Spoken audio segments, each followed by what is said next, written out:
जी, आप सभी का एक बार फिर स्वागत है आपके अपने YouTube चैनल पर और मैं हूं गौरव पांचाल। तो बच्चों हमने लर्निंग शुरू कर दिया था। 2-3 पिछली क्लासेस हम ले चुके हैं। तो आज हम शुरू कर रहे हैं अधिगम के सिद्धांत, थ्योरीज ऑफ लर्निंग। पैवलव की थ्योरी को आज हम सीखेंगे। इवान पैवलव ने क्या-क्या बातें बताई हैं, क्या-क्या अपनी थ्योरी में दिया है, तो उन सभी बातों को हम यहाँ पर सीखेंगे। चलिए शुरू करते हैं। थ्योरी का नाम है बच्चों शास्त्रीय अनुबंधन सिद्धांत। इसी को हम अनुबंधित अनुक्रिया सिद्धांत भी कहते हैं। इंग्लिश में भी लिखा है, हिंदी में भी लिखा है, आप पढ़ सकते हैं, आपके सामने है। Classical conditioning theory, conditioned response theory भी कहते हैं और टाइप एस थ्योरी के नाम से भी ये जानी जाती है। सबसे पहली बात अगर मैं करूं कि ये थ्योरी दी किसने है, तो आपके सामने नाम लिखा हुआ है आईपी पैवलव। इवान पी पैवलव के द्वारा ये थ्योरी दी गई है, जो कि रूसी शरीर वैज्ञानिक थे, रशियन थे और फिजियोलॉजिस्ट थे। शरीर वैज्ञानिक थे, फिजियोलॉजिस्ट थे। रूस में पाचन क्रिया पर इन्होंने अध्ययन किया था। अगर आपसे कोई पूछे कि पैवलव ने किस पर अध्ययन किया था, तो डाइजेशन प्रोसेस, जो हम खाते हैं उसका प्रोसेस क्या होता है डाइजेशन का, उस पर इन्होंने स्टडी की थी और 1904 में इन्हें नोबेल पुरस्कार से सम्मानित किया गया था। ठीक है, ये तो हुई पैवलव पर बात। आगे हम बात करते हैं कि पैवलव के अनुसार सीखने का आधार अनुबंधन है। बच्चों हर एक बात बहुत इंपॉर्टेंट यहाँ पर हम सीखने जा रहे हैं। क्या कह रहे हैं पहली बात में ये कि पैवलव कहते हैं जो सीखने का आधार है ना, जो बेस ऑफ लर्निंग है, वो कंडीशनिंग होती है, अनुबंधन होता है। अब आइए समझते हैं अनुबंधन क्या होता है। अनुबंधन एक ऐसी प्रक्रिया है जिसके द्वारा उद्दीपक तथा अनुक्रिया के बीच साहचर्य स्थापित होता है। अभी हमने एक बात सीखी थी कि सीखने का जो बेस है वो अनुबंधन है, कंडीशनिंग है। अब हम देख रहे हैं कि अनुबंधन होता क्या है। एक प्रोसेस है, एक प्रक्रिया है जिसके द्वारा उद्दीपक और अनुक्रिया दोनों में क्या होता है, एक साहचर्य स्थापित होता है, एक संबंध बनता है। और इसे जानने के लिए और बेहतर तरीके से हमें जानना होगा कि उद्दीपक क्या है और अनुक्रिया क्या है। तभी हम समझ पाएंगे ना कि उद्दीपक अनुक्रिया के बीच साहचर्य को ही हम अनुबंधन कहते हैं। तो समझ लेते हैं कि उद्दीपक क्या होता है। उद्दीपक ऐसी वस्तुएं जिस पर व्यक्ति प्रतिक्रिया करता है, और सरल भाषा में बताऊं मैं आपको, कोई भी ऐसी चीज जिस पर आप रिस्पॉन्स करते हैं, जिस पर आप प्रतिक्रिया या अनुक्रिया करते हैं, वो उद्दीपक कहलाता है बच्चों। जैसे मान लो आप क्लास में बैठकर पढ़ रहे हैं, रूम में बैठकर पढ़ रहे हैं और आपका ध्यान पढ़ाई में है, लेकिन तभी आपके रूम का गेट ओपन होता है और गेट से आवाज आती है और आपका ध्यान पढ़ाई से हटकर गेट की तरफ जाता है। तो गेट से जो निकली आवाज है उस पर आपने रिस्पॉन्स किया। रिस्पॉन्स करने मतलब ये नहीं होता कि आप कुछ बोलोगे। रिस्पॉन्स मतलब ये है कि जो आप काम कर रहे थे वहां से ध्यान हटाकर आपने उस तरफ ध्यान दिया, वो भी एक रिस्पॉन्स होता है। तो गेट से निकली आवाज उद्दीपक, जो आपने उस तरफ देखा वो आपका रिस्पॉन्स। तो ये होता है उद्दीपक, और रिस्पॉन्स मतलब जो हम उसकी तरफ व्यवहार करते हैं, जो हम उसकी तरफ बिहेव करते हैं। ठीक है, तो पहले हम समझेंगे उद्दीपक क्या होता है। उद्दीपक हमने देखा कि कोई भी चीज जिस पर हम प्रतिक्रिया करते हैं, लेकिन उद्दीपक दो प्रकार का होता है। आपके यहाँ पे लिखा हुआ है स्क्रीन पर, उद्दीपक दो प्रकार का होता है बच्चों, यहाँ पर हम इसको समझने वाले हैं। दो प्रकार का उद्दीपक है। शॉर्ट में अगर मैं आपको बताऊं, सरल भाषा में, एक को हम बोलते हैं यूएस, एक को हम बोलते हैं बच्चों सीएस। ठीक है, यूएस क्या होता है, इंग्लिश में कहते हैं अनकंडीशनड स्टिमुलस, हिंदी में कहते हैं अनानुबंधित उद्दीपक। समझ लो बात को, ठीक है। अनकंडीशनड स्टिमुलस, अनानुबंधित उद्दीपक। सीएस क्या है, कंडीशनड स्टिमुलस, और हिंदी में कहते हैं अनुबंधित उद्दीपक। यूएस को हम बच्चों नेचुरल भी कह देते हैं, नेचुरल स्टिमुलस, और सीएस को हम अननेचुरल स्टिमुलस भी कह देते हैं। ठीक है, अब इनके मैं अगर आपको एग्जांपल दूं, अगर मैं यूएस की बात करूं, जैसे मैंने यहां पर लिखा हॉट वेसल, हॉट वेसल। ठीक है, हॉट वेसल मतलब गर्म बर्तन, जैसे मान लो आपने किसी गर्म बर्तन पे आपका हाथ लगा, तो आप तुरंत हाथ हटा लेते हैं वहां से। क्यों हटाते हैं? क्योंकि आपको गर्म लगा, आपको नुकसान हो सकता है, आपकी स्किन जल सकती है, आपको पेन भी होता है। लेकिन क्या आपने वहां पे सोचा कि मैं यहाँ से हाथ हटाऊं या ना हटाऊं? नहीं सोचा। जैसे गर्म फील हुआ आपने तुरंत हटा लिया। तो ये है यूएस, यानी कि नेचुरल है, जिस पर आप रिस्पॉन्स करेंगे ही करेंगे। अगर मैं यहां पर लिख दूं बच्चों फूड, भोजन, फूड, फूड को देखकर मुंह से लार निकलती ही निकलती है, ये नेचुरल सी बात है, निकलेगी, आप कंट्रोल नहीं कर पाएंगे। ठीक है, तो यूएस ये हुआ कि जिस पर हम रिस्पॉन्स ऑटोमेटिकली करते हैं, डेफिनेटली करेंगे ही करेंगे, वो हुआ आपका यूएस, नेचुरल भी कहते हैं इसको। लेकिन अगर हम बात करें बच्चों सीएस की, तो सीएस वो स्टिमुलस होता है जिस पर आपसे रिस्पॉन्स ले लिया जाता है, आप बाउंड हो जाते हैं रिस्पॉन्स करने के लिए। जैसे आपने बचपन में गेम खेला होगा चिड़िया उड़ी, चिड़िया उड़ी, तोता उड़ा, मैना उड़ा, बहुत चीजें हम उड़ाते थे। लेकिन हम खेलते खेलते खेलते खेलते कुछ ऐसी वस्तुएं बीच में लेकर आते थे जो उड़ने वाली नहीं होती थी, हम फिर भी क्या करते थे? उड़ा देते थे। तो वही कहलाता है सीएस। ठीक है, कि जिस पर आपको रिस्पॉन्स नहीं भी करना चाहिए था आपने फिर भी किया। अब लोग कहते हैं भैंस उड़ी, आपने उड़ा दी भैंस, तो क्या भैंस को उड़ाना चाहिए था? नहीं उड़ाना चाहिए था, फिर भी आपने उड़ाया। इसी को हम बोलते हैं कंडीशनिंग। ठीक है, और ये हुआ आपका कंडीशन स्टिमुलस, और जिस पर आपने रिस्पॉन्स किया वो कंडीशन रिस्पॉन्स कहलाता है। ठीक है, जैसे मैं यहां पर लिख देता हूं, सीएस के अंदर एग्जांपल लिखूं, बेल, घंटी की आवाज, साउंड ऑफ बेल। अब डॉग पर एक्सपेरिमेंट किया था, क्या बेल पर सलाइवा निकलना चाहिए? नहीं निकलना चाहिए। फूड पर निकलता है, नेचुरल है, देखो मैंने यहाँ पे लिखवा रखा है, फूड पर सलाइवा निकलता है, नेचुरल है। लेकिन बेल पर सलाइवा निकलता है, नेचुरल नहीं है। इसलिए बोलते हैं कि जब बेल पर सलाइवा निकल जाए समझ लो कंडीशनिंग हो चुकी है, अनुबंधन हो चुका है। ठीक है, तो दीपक आपको समझ में आ गया, दो प्रकार का होता है, यूएस एंड सीएस। सेकंड आता है बच्चों प्रतिक्रिया, रिस्पॉन्स, उद्दीपक की उपस्थिति में किया गया व्यवहार।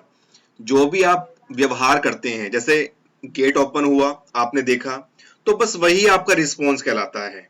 ठीक है, आपसे प्रश्न पूछा, आपने उसका उत्तर दिया, वो आपका रिस्पॉन्स कहलाता है। तो जो भी आप व्यवहार करते हैं किसी उद्दीपक की उपस्थिति में, वो आपका रिस्पॉन्स बन जाता है, वो आपकी प्रतिक्रिया बन जाती है। ये भी दो प्रकार का होता है बच्चों,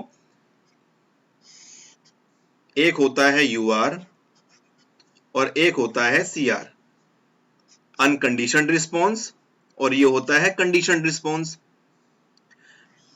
अनकंडीशनड रिस्पॉन्स कब होगा? यूएस के साथ में होगा, और सीआर कब होगा? सीएस के साथ में होगा। बहुत सिंपल सा है। यूएस, अब आपको पता है यूएस क्या होता है। यूएस मैंने आपको बताया फूड है, मतलब जिस पर आप रिस्पॉन्स करेंगे ही करेंगे। तो जब फूड को देखकर आपके मुंह से लार निकलती है ना, आप जो बिहेवियर करते हैं वो बन जाता है यूआर, अनकंडीशनड रिस्पॉन्स बन जाता है। और जैसे बेल पर, बेल है सीएस, कंडीशनड रिस्पॉन्स, तो बेल पर बच्चों जब आपने लार निकाली तो वो बन जाता है आपका कंडीशनड रिस्पॉन्स, क्योंकि बेल पर लार नहीं निकलनी चाहिए, फिर भी निकली, तो वो सीआर कहलाता है, वो यूआर नहीं होता, सीआर कहलाता है, क्योंकि वहां पर उस केस में कंडीशनिंग हो चुकी है आपकी। ठीक है, तो रिस्पॉन्स की बात हमने कर ली। अब यहां पर देखते हैं पैवलव का प्रयोग था क्या। एक भूखे कुत्ते को एक ध्वनि नियंत्रित प्रयोगशाला में रखा गया, एक डॉग लिया और उसको साउंड प्रूफ लेबोरेटरी में रखा। साउंड प्रूफ में क्यों रखा भाई? क्योंकि हम वहां पर जो स्टिमुलस का यूज करने जा रहे हैं, बेल है, घंटी की आवाज है, तो हम इसलिए वहां पर साउंड प्रूफ कर रहे हैं ताकि कोई और बाहर से कोई अदर आवाज ना आए, क्योंकि क्या पता किसी और आवाज से उसकी कंडीशनिंग हो जाए। इसीलिए उसको साउंड प्रूफ बनाना पड़ता है कि जो हम स्टिमुलस देंगे सिर्फ वही आवाज डॉग को सुनाई दे, बाकी कोई आवाज सुनाई ना दे। तो एक कुत्ते को लिया, उसको साउंड प्रूफ लेबोरेटरी में रखा गया, कुत्ते के सामने भोजन रखा जाता जिसे देख कुत्ते के मुंह से लार निकलती, भाई नेचुरल सी बात है। कुछ प्रयासों के बाद घंटी बजाकर भोजन दिया जाने लगा। After some times, after some trials, क्या करने लगे? घंटी बजाई भोजन दिया, घंटी बजाई भोजन दिया, घंटी बजाई भोजन दिया, दोहराते गए, रिपीट करते गए, और अंत में क्या देखा कि सिर्फ घंटी बजाई, भोजन नहीं दिया तब भी लार निकल गई। इसका मतलब डॉग की कंडीशनिंग हो गई है, इसका मतलब अनुबंधन हो गया है, क्योंकि घंटी की आवाज पर रिस्पॉन्स जो लार के फॉर्म में निकला वो नहीं होना चाहिए था। इसी को हम बोलते हैं बच्चों कंडीशनिंग, इसी को हम बोलते हैं अनुबंधन। ठीक है, नेक्स्ट आता है अनुबंधित अनुक्रिया के अधिगम को प्रभावित करने वाले कारक। कुछ फैक्टर्स हैं जो हमें पढ़ने चाहिए, बहुत इंपॉर्टेंट हैं, एग्जाम्स में आते भी हैं। सबसे पहला फैक्टर यहां पर दिया हुआ है बच्चों, उद्दीपकों के बीच समय संबंध, टाइम रिलेशन बिटवीन स्टिमुलस, कि दो उद्दीपक के बीच में कितना अंतराल होना चाहिए, कितना टाइम इंटरवल होना चाहिए। तो यहां पर लिखा है प्राचीन अनुबंधन प्रक्रियाएं 4 प्रकार की होती हैं, बेसिकली 4 प्रकार की होती हैं। शुरू की 3 को हम बोलते हैं फॉरवर्ड कंडीशनिंग, ठीक है, और लास्ट वाली को हम बोलते हैं बैकवर्ड कंडीशनिंग। तो जो शुरू की हम 3 पढ़ेंगे वो तो होंगी बच्चों फॉरवर्ड, और लास्ट वाली यानी कि जो फोर्थ होगी वो होती है, उसको हम कहते हैं बैकवर्ड कंडीशनिंग। ठीक है, पहली है यहां पर, जब CS तथा US एक साथ प्रस्तुत किए जाते हैं तो इसे सहकालिक अनुबंधन कहा जाता है। एक एक बात बहुत इंपॉर्टेंट है बच्चों यहां पर, जब CS और US, अब तो आप CS US से काफी फेमिलियर हो चुके हैं। CS क्या है, घंटी की आवाज, US क्या है, भोजन, फूड है। तो जब CS और US एक साथ दे रहे हैं, देखो यहां पर CS और US को हम एक साथ दे रहे हैं, यानी कि घंटी भी बजाई और भोजन भी दिया। घंटी और भोजन को हमने एक साथ दे दिया तो वहां पर कंडीशनिंग तो होगी, लेकिन थोड़ा समय लगेगा। और इसे जो नाम दिया गया है, क्या नाम दिया है, सहकालिक अनुबंधन, साइमल्टेनियस कंडीशनिंग इसको कहा जाता है, कि जब US एंड CS एक साथ प्रेजेंट किए जाएं तो उसे साइमल्टेनियस कंडीशनिंग के नाम से जाना जाता है। ठीक है, सेकंड है बच्चों, जब CS को US से पहले प्रस्तुत किया जाता है इसे विलंबित अनुबंधन कहा जाता है।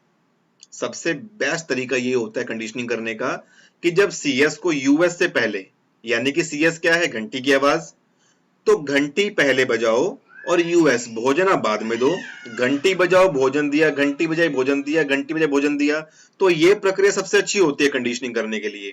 ठीक है, क्योंकि क्या करना है हमें, हमें ये करना है कि घंटी बजाकर भोजन देंगे तो ग्राहक को पता लगेगा ना, जब जब घंटी बजते भोजन मिलता है। तो इसे एक नाम दिया गया है डिलेड कंडीशनिंग, विलंबित अनुबंधन या विलंब अनुबंधन भी इसको कहा जाता है। सबसे अच्छा तरीका कंडीशनिंग का यही माना जाता है भाई। ठीक है, तीसरी आती है आपके सामने, जब CS को US से पहले प्रस्तुत किया जाता है लेकिन दोनों के बीच कुछ समय अंतराल होता है, इसे अवशेष अनुबंधन कहा जाता है। ये कह रहा है कि CS को US से पहले, इससे पहले वाला जो था उसमें भी CS को US से पहले दे रहे थे, लेकिन वहां पे समय अंतराल कम था भाई, कुछ सेकंड का समय अंतराल होता है। मैं इसी वीडियो में आपको बताऊंगा कि CS और US के बीच कितना समय का अंतर होना चाहिए। लेकिन थर्ड पॉइंट जो हम सीख रहे हैं अभी यहाँ पर, CS और US के बीच समय अंतराल कुछ समय का होता है, थोड़ा ज्यादा होता है, इसको नाम दिया गया है अवशेष अनुबंधन, ट्रेस कंडीशनिंग कहते हैं। ठीक है, जब CS और US के बीच में कुछ समय अंतराल होता है, जबकि विलंबित अनुबंधन में CS के बाद US दिया जाता है, कुछ सेकंड का होता है। इसी वीडियो में आगे मैं आपको बताऊंगा कितने सेकंड का अंतराल होता है। चौथा है, जब CS को US के बाद प्रस्तुत किया जाता है इसे पश्चगामी अनुबंधन कहते हैं। एक बात बताइए, भोजन पहले दे दिया, घंटी बाद में बजाई, तो क्या उससे कंडीशनिंग होगी? कभी उससे कंडीशनिंग नहीं होगी। कंडीशनिंग तभी होती है जब डॉग भूखा होता है ना, उसके लिए वो लार निकलती है, उसको पता होता है हाँ भी अब घंटी बज गई, तो उसके मुंह से सलाइवा सीक्रेट होना शुरू हो जाता है। पहले ही आपने उसको भोजन दे दिया, पेट तो उसका भर गया, अब घंटी बजाए जाओ, कुछ होने वाला नहीं है। तो चौथा क्या है, पश्चगामी अनुबंधन, बैकवर्ड कंडीशनिंग कहते हैं। शुरू के 3 को फॉरवर्ड कंडीशनिंग, और अलग अलग नाम दिए गए हैं, साइमल्टेनियस है, डिलेड है, ट्रेस कंडीशनिंग है, और चौथे वाला है बच्चों बैकवर्ड कंडीशनिंग। और यहां पर एक नोट भी लिखा हुआ है कि विलंबित अनुबंधन प्रभावशाली होता है, सबसे इफेक्टिव माना जाता है। ठीक है, कुछ महत्वपूर्ण संप्रत्यय, सम इंपॉर्टेंट कंसेप्ट्स की अगर हम बात करें, पहला है CS और US का समय अंतराल, time intervals between CS and US। अभी मैंने आपको बताया था कि कितना होना चाहिए, समय अंतराल बच्चों 0.5 सेकंड का होना चाहिए, जिसको हम 500 मिली सेकंड भी कहते हैं।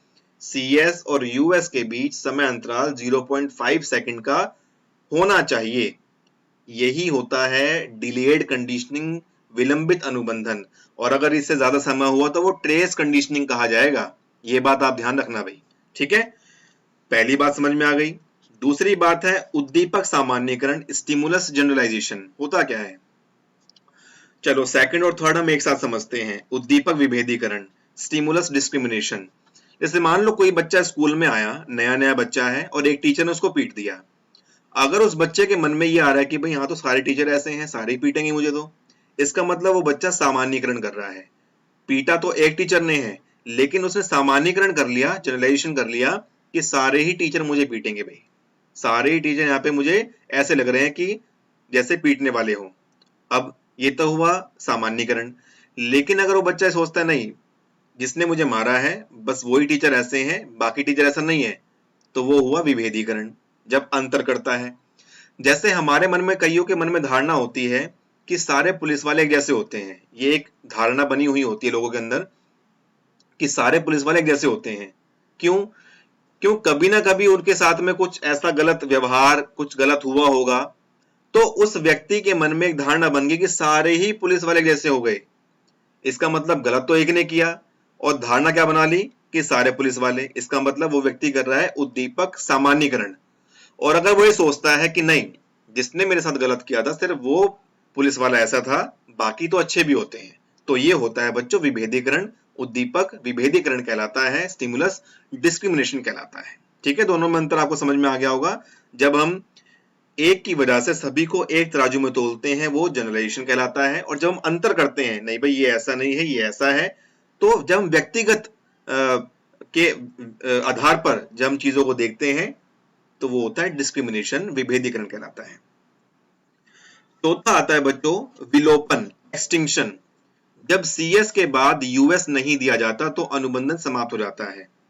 सीएस यूएस अब तो आपके लिए बहुत आसान बात हो गई है। सीएस क्या है, यूएस क्या है? सीएस घंटी की आवाज है, यूएस भोजन है। कह रहे जब सीएस के बाद यूएस नहीं दिया जाता, मान लो घंटी बजाई और भोजन नहीं दिया, तो अनुबंधन खत्म हो जाता है भाई। बिल्कुल सही बात है। मान लो आपने एक डॉग की कंडीशनिंग की, घंटी बजाई भोजन दिया, घंटी बजाई भोजन दिया, घंटी बजाई भोजन दिया, तो जब एक बार घंटी बजाई भोजन नहीं दिया, लार निकली। लेकिन लार कब तक निकलेगी? आप दोबारा करो, दोबारा निकल जाएगी। 3 बार करा, 4 बार करा, निकल रही है। लेकिन धीरे धीरे धीरे धीरे एक समय ऐसा आएगा कि घंटी बजाए जाओगे आप, लेकिन लार निकलेगी नहीं। इसी को हम बोलते हैं विलोपन, एक्सटिंक्शन कहा जाता है कि जब सीएस के बाद यूएस नहीं दिया जाता तो अनुबंधन समाप्त हो जाता है। पांचवा पॉइंट आता है बच्चों स्वतः पुनर्लाभ, स्पॉन्टेनियस रिकवरी। जब सीएस के बाद यूएस दोबारा दिया जाता है तो अनुबंधन फिर से शुरू हो जाता है। मान लो अब आप घंटी बजाते हैं लेकिन लार नहीं निकलती, लेकिन बीच में आप घंटी बजाकर ना एक बार भोजन और दे दो, अनुबंधन फिर से शुरू हो जाएगा। उसे हम कहते हैं स्पॉन्टेनियस रिकवरी, दोबारा फिर से लार निकलनी शुरू हो जाएगी। ठीक है, तो ये 5 कंसेप्ट बहुत इंपॉर्टेंट है बच्चों, ध्यान रखना। पैवलव के इस सिद्धांत का समर्थन वॉटसन और उनकी पत्नी रेनर ने किया है। ठीक है, जेबी वॉटसन है, पैवलव के सिद्धांत का समर्थन करते हैं। इन्होंने क्या किया, इनका एक बेटा था, 11 महीने का बच्चा था इनका, एक एल्बर्ट नाम था भाई, एल्बर्ट नाम का इनका बच्चा था। और व्हाइट रैट भी कहते हैं, व्हाइट रैबिट भी कह देते हैं, तो सफेद चूहे के साथ खेलता था भाई। ठीक है, खेलना पसंद था इसको। अब किया क्या, एक्सपेरिमेंट कर रहे थे ये कि जब भी एल्बर्ट इसके साथ खेलता तो एक भयानक आवाज निकाली जाती, बहुत ही आर्टिफिशियली बहुत भयानक आवाज निकालते, तो धीरे धीरे एल्बर्ट जो है इस रैट से दूर हो गया भाई। और एक समय के बाद देखा गया कि एल्बर्ट जितनी भी सफेद वस्तुएं हुआ करती थी उन सभी से डरना शुरू कर देता था। तो ये देखा गया कि कंडीशनिंग से हम बच्चों के मन में फियर, डर पैदा भी कर सकते हैं और डर दूर भी कर सकते हैं। ठीक है, और बच्चों की हम अच्छी हैबिट्स को बना सकते हैं, बुरी आदत छुड़ा सकते हैं। हेल्दी हैबिट फॉर्मेशन, अच्छी आदत विकसित करना और बुरी आदत को छुड़ाना, ये कंडीशनिंग से ही संभव है। और डर पैदा कर सकते हैं, डर दूर कर सकते हैं, एग्जाम में क्वेश्चंस भी आ जाते हैं बच्चों, यहाँ से पूछ सकते हैं आपसे कि हेल्दी हैबिट फॉर्मेशन कंडीशनिंग से होता है भाई। ठीक है, तो ये एक्सपेरिमेंट किया वॉटसन और उनकी पत्नी ने पैवलव के सिद्धांत का समर्थन करते हुए। 11 महीने का एल्बर्ट नाम का इनका पुत्र था जो व्हाइट रैट के साथ खेलता था। आर्टिफिशियली बहुत भयानक आवाज निकाली जाती, इनके बीच में दूरियां पैदा कर दी और एक समय के बाद उसके मन में डर उत्पन्न कर दिया। तो डर पैदा करने के लिए, डर दूर करने के लिए, हेल्दी हैबिट अच्छी आदत विकसित करने के लिए, बुरी आदत छुड़ाने के लिए कंडीशनिंग का इस्तेमाल कर सकते हैं, अनुबंधन का इस्तेमाल करते हैं। ठीक है, दो महत्वपूर्ण बातें अब हम यहाँ पर सीखेंगे बच्चों। सीखी हुई विवशता या सीखा हुआ असहायपन, लर्न हेल्पलेसनेस। जो व्यक्ति जीवन में बार बार असफल होते हैं उनके अंदर किसी भी कार्य के परिणाम से पहले ही अपनी असफलता मान लेने की प्रवृत्ति विकसित हो जाती है। देखो बहुत आसान सी बात है, जैसे मान लो कोई व्यक्ति 6 बार सीटेट का एग्जाम दिया, क्वालिफाई नहीं हुआ, 7वीं बार देने गया, उससे आप पूछोगे ना हाँ भाई कैसा एग्जाम हुआ, क्या बोलेगा? भाई 6 बार दिया, क्लियर तो हुआ नहीं, अब कौन सा क्लियर हो जाएगा? अधिकतर बच्चे ऐसे बोलते हैं, तैयारी नहीं थी, इस बार कौन सा क्लियर हो जाएगा? तो ये एक नेगेटिव एस्पेक्ट ऑफ लाइफ है, हमें इससे बचना चाहिए, हमें इससे दूर रहना चाहिए। क्यों? क्योंकि ये हमें आगे नहीं बढ़ने देता। अभी रिजल्ट आया नहीं, लेकिन रिजल्ट से पहले ही हम ये मान लेते हैं कि हम इसमें फेल होंगे, अपनी सफलताओं को हम एक्सेप्ट कर लेते हैं, जबकि ऐसा हमें नहीं करना चाहिए। ठीक है, तो इसी को हम बोलते हैं लर्न हेल्पलेसनेस। ठीक है, दूसरा आता है सीखी हुई साधन संपन्नता, लर्न रिसोर्सफुलनेस। जब हमारे जीवन में बार बार समस्या आती है ना, तो हमारे अंदर एक एबिलिटी डेवलप हो जाती है, एक क्षमता, एक ताकत आ जाती है प्रॉब्लम से लड़ने की। तो ये एक पॉजिटिव एस्पेक्ट है, हमें इसको अडॉप्ट करना चाहिए। मान लो आप, अगर आपको असफलता मिली तो भी आप खड़े हो जाएं कि नहीं, मुझ में कुछ कमियां रही होंगी, मेरी तैयारी में कुछ कमियां रही होंगी, मैं फिर से लड़ूंगा, फिर से मेहनत करूंगा और आगे बढ़ूंगा। तो ये होता है पॉजिटिव एस्पेक्ट। और जब हम सोचते हैं कि नहीं मैं पास नहीं हो पाऊंगा, एक नेगेटिव एस्पेक्ट है, तो हमें हमेशा एक सकारात्मक सोच रखनी चाहिए, लर्न रिसोर्सफुलनेस कहलाता है। ठीक है, तो ये था बच्चों बहुत ब्रीफ, बहुत अच्छे तरीके से पैवलव का सिद्धांत हमने पूरा कंप्लीट किया। अच्छा लगा हो लाइक करें, शेयर करें, सब्सक्राइब करें, और कोई समस्या है, कोई डाउट है तो कमेंट भी कर सकते हैं, कमेंट करके पूछ सकते हैं। और इसी के साथ अगली थ्योरी हम लेकर आएंगे अगले अपने क्लास में, अगले सेशन में। तो तब तक के लिए आप अपना ध्यान रखिए। नमस्कार, धन्यवाद।